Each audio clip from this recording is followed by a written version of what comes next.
There is evil everywhere. Unknown to most humans, the world is ruled and directed by supernatural forces beyond their comprehension. Vampires and werewolves see humans as pawns in an endless battle for control. All of this is hidden from humanity. Vampire feedings are explained as gang violence, werewolf attacks explained as animal mauling. But now a mysterious force has imbued a chosen few humans with not just the knowledge of the evil, but with the power to do something about it. These imbued have become hunters. Spencer, Deuce, Wyatt, Creed, Avenger. Avengers tear down the supernatural, one creature at a time. Samantha Alexander, Creed, Defender, protectors of the innocent and naive. Father Esteban Cortez, Creed, Judge. Judges ensure that justice is served. Cassandra Cheyenne, Creed, Martyr. Martyrs are willing to sacrifice themselves for the cause. Avenger, Defender, Judge, Martyr, Hunters. Those rare mortals who seek to take back the night from age-old horrors. Hunter, the Reckoning. Hello again, folks, and welcome to a new Let's Play. This is Hunter the Reckoning for the Nintendo GameCube, developed back in 2002 by, High Voltage Software, and published by Interplay Entertainment for both the Xbox and GameCube. This is based in the World of Darkness series of tabletop RPG books, and honestly, of all of those books, it is actually my favorite when it comes to the different series and sets beyond vampires, werewolves, all that fun stuff. I don't know. I always do love the idea of humanity being able to actually defend itself. I don't know. But yeah, when you first get a look at this game, you will think to yourself, oh, is this another Snowblind game from the same people that made Dark Alliance and Champions of Norath? Nope. This is a don't you do that again. Don't stop. Cease. This is an Atlas Tech game engine developed by High Voltage Software. And honestly, it kind of shows, because it is much clunkier than the Snowblind engine. And let me tell you, this game has been a little bit of a treat, let's call it, to try to get it working for both me and Mel. In fact, when trying to play this in the first place, we were using Parsec because my PC could not handle playing the US version of the game. When we get to a little bit later point in the game, we're going to switch over to using the EU version of the game, and everything's going to look crisper, clearer, all that fun stuff. And also, let me tell you, this game is not really developed for 1 to 2 players in mind. It is hard. So much so that people online are like, this game is not developed for any less than 3 players. 4 players. What they really had in mind when it came to this game. Now that said, it runs relatively good for me, but we will be probably experiencing a couple of hitches here or there, thanks to the whole my PC not being up to snuff when it comes to recording and all that fun stuff. That said, I do want to have one additional thing before we go into the whole thing of this. And we're going to go to the new game for the first moment. This game has 4 playable characters when you start it up. We have the Avenger, Spencer Deuce White. When Spencer was 14 years old, he watched as his mother was murdered on the cold tile floor of Gertie's diner. The man who killed her was Cornelius Booth. On that same night, Spencer drove a butcher knife into Cornelius's heart. Cornelius was a very important man in Ashcroft, and afraid of what would happen, Spencer fled the town and jumped a rail. 20 years later, Spencer, now nicknamed Deuce, returned to Ashcroft to finally visit his mother's grave. He's stunned when he sees Cornelius climbing out of a car on the streets of Ashcroft, not a day older. Deuce follows Cornelius to the prison on the day Nathaniel Arcady is to be executed. He watches as the vengeful dead of the Ashcroft Penitentiary rise up and slay the living. Cornelius is a vampire. Together with the other 3 imbued, we'll get into that, Deuce kills Cornelius and shuts down the prison. Cornelius was a vampire, but Spencer, Deuce Wyatt, is an Avenger. Avengers are really high when it comes to strength and toughness, but relatively slow. But they also get edges that are extremely offensive. From this one, which will power up his weapons, to a later one, which will make it so as he basically destroys everything in a small AoE blast. We have our defender, Samantha Alexander. As a child, Samantha was often singled out for being different. Unwilling to back down from bullying, she learned to defend herself. When the bullies moved on to easier targets, Samantha defended those kids as well. She was never able to look away when someone needed help. Her decision to enter the police academy was natural, and it came as no surprise to her family. Police officers help people, and that's what Samantha wanted to do. She is one of the officers responsible for bringing down Nathaniel Arcady into custody, and as a favor to her mentor, Detective Waters, she attends his execution in Ashcroft. On that day, she is chosen by the messengers and is witness to the hidden evils of Ashcroft Penitentiary. Defenders are very much right down the middle of the road when it comes to all of their stats, and pretty much all of her stuff is going to be helping other party members. One of them being the Rejuvenate, which when early on will only really heal herself, but will have a small like AoE blast whenever the hell she goes and uses it around multiple people, as well as a ward to make it so as she gets a defensive barrier that will also stretch out to other folks. We also have the Judge, Father Esteban Cortez. Father Esteban was the chaplain at Ashcroft Penitentiary. It was his job to counsel and administer last rites to inmates scheduled to die by electrocution. The priest was the last person to speak to Nathaniel Arcady before his execution and was witness to his suffering. In his journal, Esteban theorized that Arcady was either channeling spirits or they were actually occupying his body. On the day of Nathaniel Arcady's execution, Father Esteban was gifted by God with second sight and able to see demons using the bodies of men like puppets. Enraged, he took up arms against these creatures like a holy Templar, and with the other imbued, purged Ashcroft Penitentiary of the evil within. Judges, or at the least in the case of Father Esteban, is very, let's say, physically weak, but his conviction, the things that will drive his edge or abilities, are peak. He will do the most damage and most effects with those abilities. And he starts with the word of power, which is just this cone effect of basically instant death of everything within. If they're not dead, well, they're going to wish that they're going to be. His second ability is that of burden, which causes everything within a small radius around him to suddenly halt from the burden of their sins against them. And then we have the martyr, Cassandra Chion. Cassandra is the sole heir of the Faraday manufacturing fortune, and up until 2 years ago, her biggest concern was where she would spend her father's money. One night, as a barn rave changed her whole life. The rave was raided, and the panicking crowd trampled her friend Marnie. Unable to move her, Cassandra covered her friend's body with her own.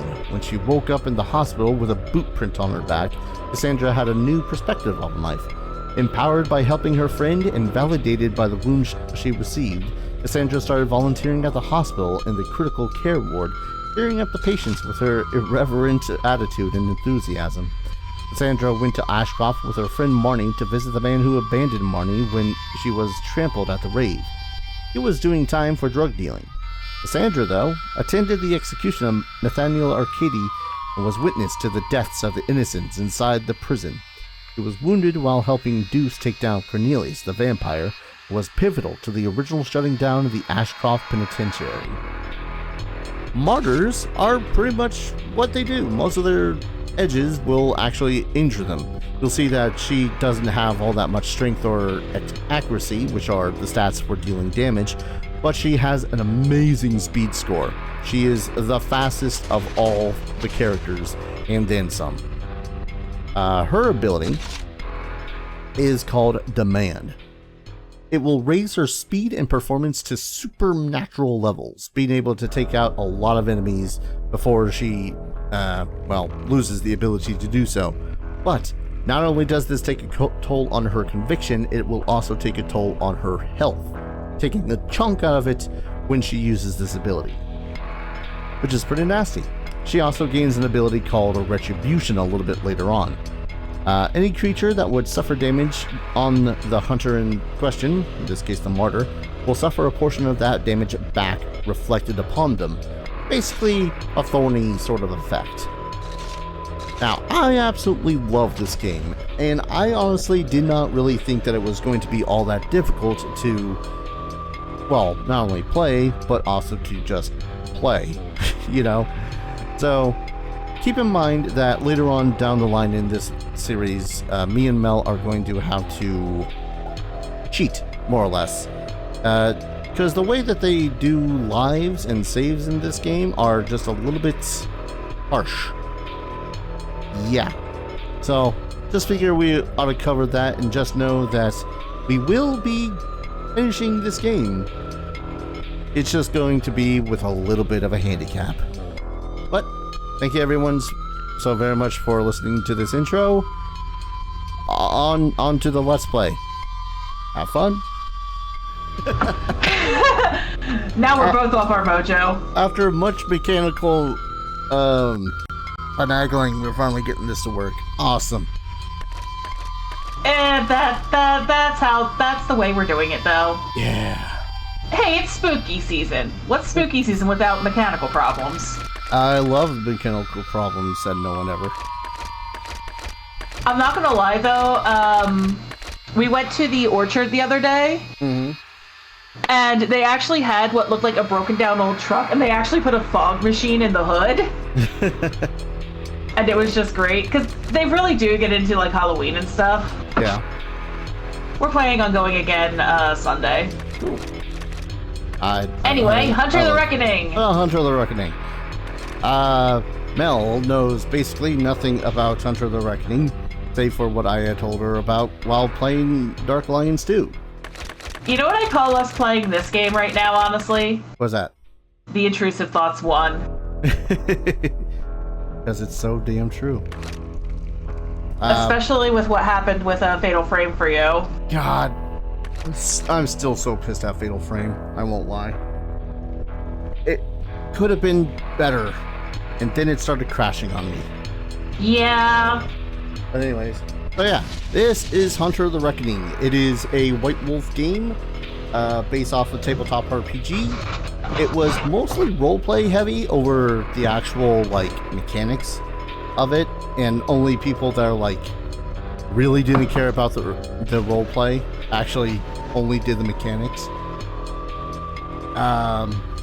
So each of the dots represents a dice pool. Like you would roll that when your GM or DM, or I forget what the storyteller, I think what it was called, would ask you to do so, and he would, every success is any die that is over 5, and the GM would say, oh, you need 3 successes to succeed at this thing. And that's pretty much how that worked. But that's not how it works here. It's pretty much just, hey, how's your strength? 1 through 5. It's a stat gauge. Yeah. Strength should be melee damage. Accuracy should be damage with your ranged weapons. Speed is literally how fast your character moves. The Avenger is like the slowest, I want to say. And the Martyr is the fastest. Oh yeah. Martyr is also physically the weakest. Yeah. Like strength and accuracy, what's that? Yeah. Conviction, and yet I'm tempted. Conviction is how much mana that you have to use your edges. We'll get into that in a second. And stamina is how much damage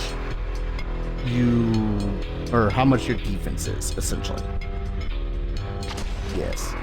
And then you have your edges, which for the Avenger here, Spencer Deuce White, I remember his name at the least, is Cleave. Makes it so as pretty much all his melee attacks do a buttload of damage. Nice. For the Judge, For the Judge. We have an instruction manual up. Funny enough, no one's ever put up the PDF of the GameCube instruction manual, so it's the Xbox instruction manual. It gives us the info we need. Yeah. That is the Word of Power. Focuses the power of goodness and purity into a weapon against evil. Creatures caught in this purifying glow suffer terrible injury. The more powerful the edge becomes, the more damage it delivers. And yeah, nice. each individual edge does become stronger on its own, which is pretty bitchin'. For the Martyr, that is Demand. Boosts the hunter's physical speed and performance to superhuman levels. A hunter who activates Demand can attack at great speed and do additional damage, but must pay for this advantage through the loss of conviction and health. Ouch. So we'll have a health bar and a conviction bar, and yeah. I imagine this is a heal. They're called Martyr for a reason. But yes, that is heal. When activated, a hunter receives a boost to his or her current health. At higher levels, any hunters that are nearby are also healed. So, if anyone knows me long enough, you know what I'm gonna freaking play. I'm playing the Avenger. I'm between the Judge and the Defender. The Judge just has a really cool aesthetic. I'm going with that. The Judge also eventually gets Rejuvenate, Okay. but it's like a last ability that he gets. The Judge just looks cooler. I was never really into the asymmetric clothing. Yeah, those pants do look a little weird. Judge just looks cool. Judge.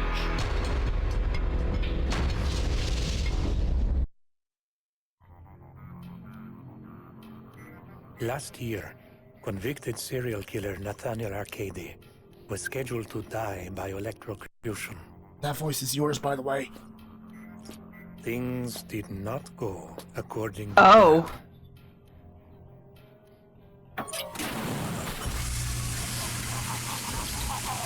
They call this the imbuing. When everything you've ever known becomes a lie. The secret is laid bare, and the truth is revealed. There it stands in all its unholy glory, evil personified and presented for hideous edification.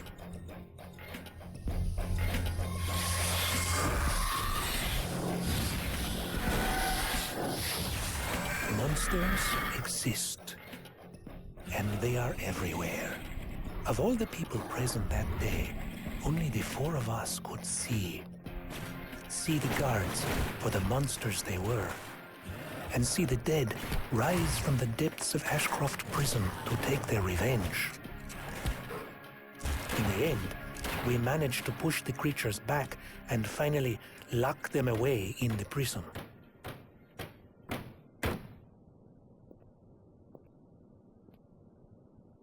No one would ever have to disturb them again. Or so we hoped.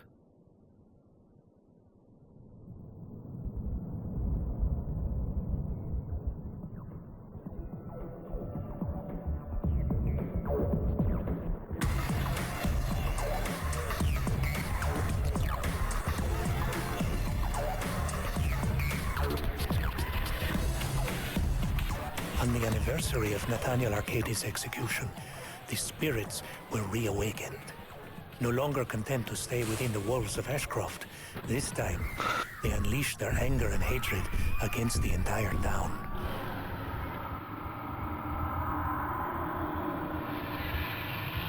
And so, we've come back, just as we promised. Back to where it all began, and our lives ended. We hunt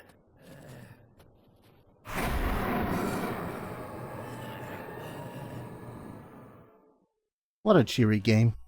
Uh-huh. Kind of reminds me of Bloodborne. Kind of, yeah. To be fair, Nat and I have been playing Bloodborne. It's spooky season. Also, Penny stabs things a lot now, and has a really good axe.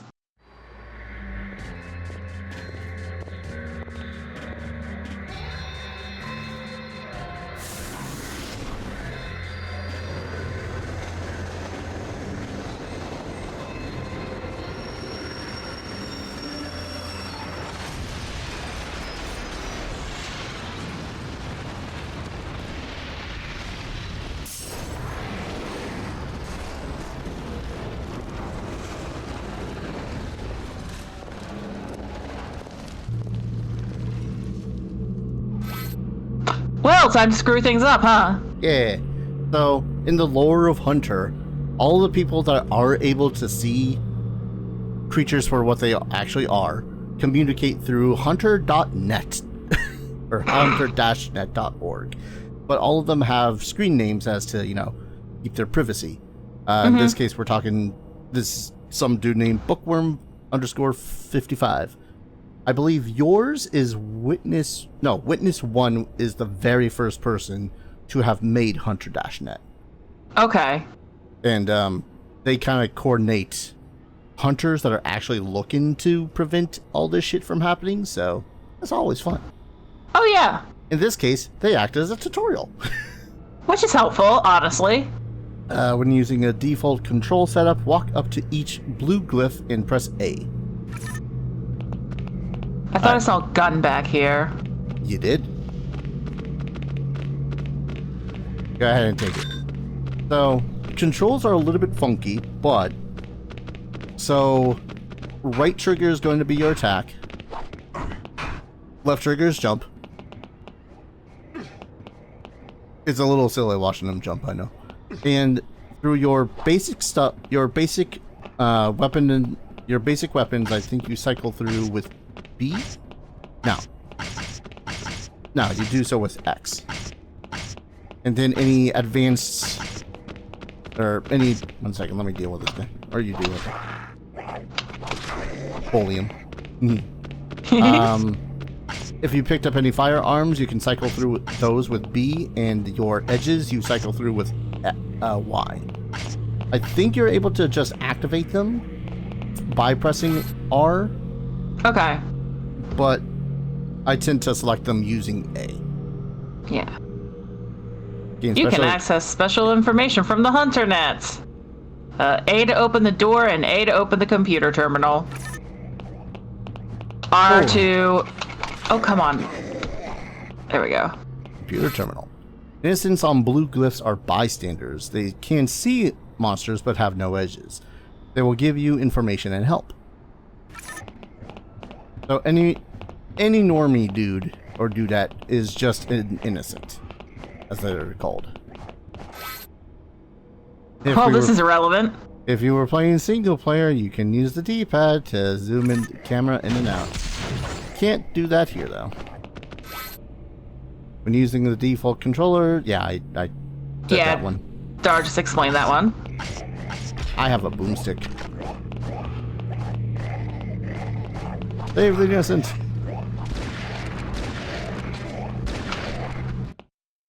Cutscene.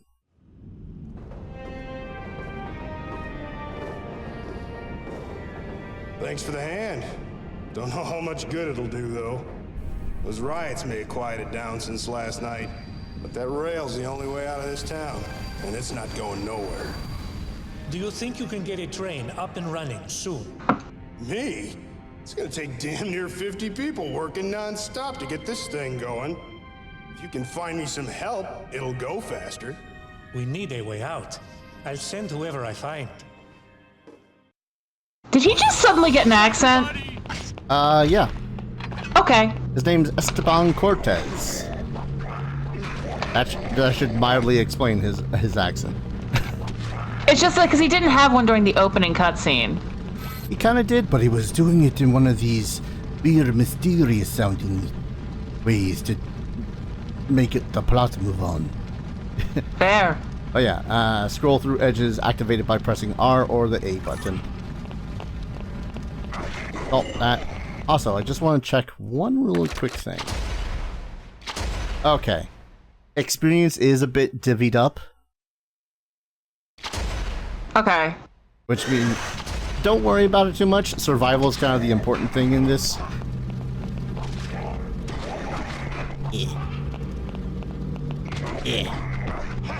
So...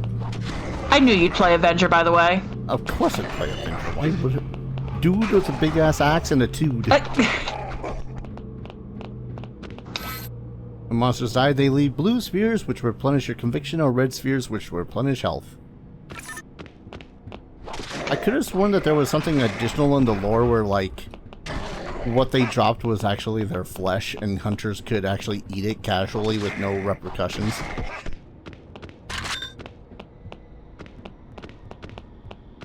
Oh, I can only move a certain distance.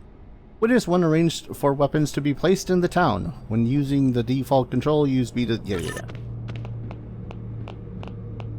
Oh, I think we can't talk to this lady because we need to activate all the... Objective glyphs are green and will not glow until after you complete your objective. Activate them with the A button. Then... one up here. Messengers have sent these orange glyphs to aid you, but they have limited charges and will only glow when usable. Activate them with the A button when using the default control settings. So this one in specific will heal you up if you've taken damage.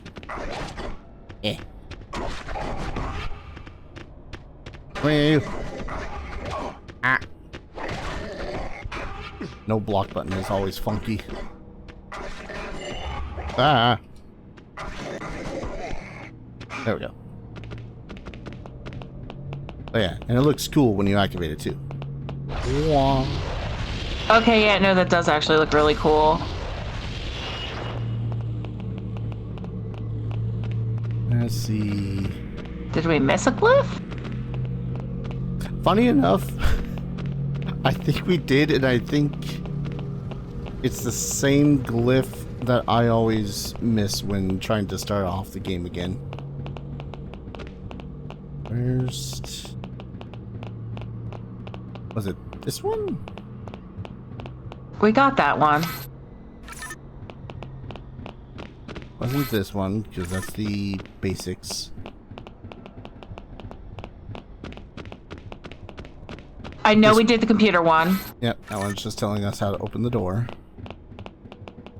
Did we check the computer? I did check the computer. Okay. We got that one. Oh, No, we didn't. no, we didn't. Bonus continue awarded. So, there are no checkpoints in this game. Okay, I was trying to see if I was holding the sword by the blade on one of the hands. Oh, kind of like Claymore. Not Claymore, so Eye-Hander. Yeah. Oh yeah, every time that we clear out a area and we go to this green marker, that's the save point. If we lose all of our continues, we continue from the save point. Oh, so you can tell I was testing. Yes. Shall I just... okay. That works too. Gargoyles are resistant to bullets. Good to know. Right, I have a gun. Oh, you see that face to the right? Yeah? Learn to hate that face, because that's a skitter.